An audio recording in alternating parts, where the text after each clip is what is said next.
quantidade grande.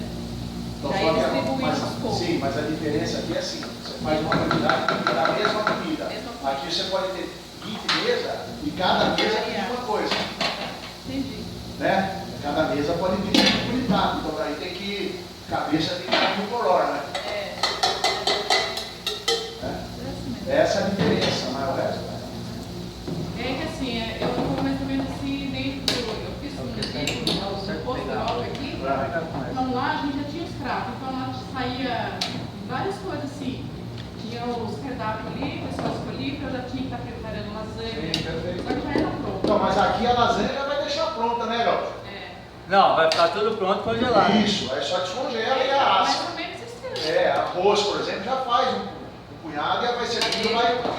Isso, o preparo mais é o filé, né? Fazer o filé, né? Alguma coisa, o resto é.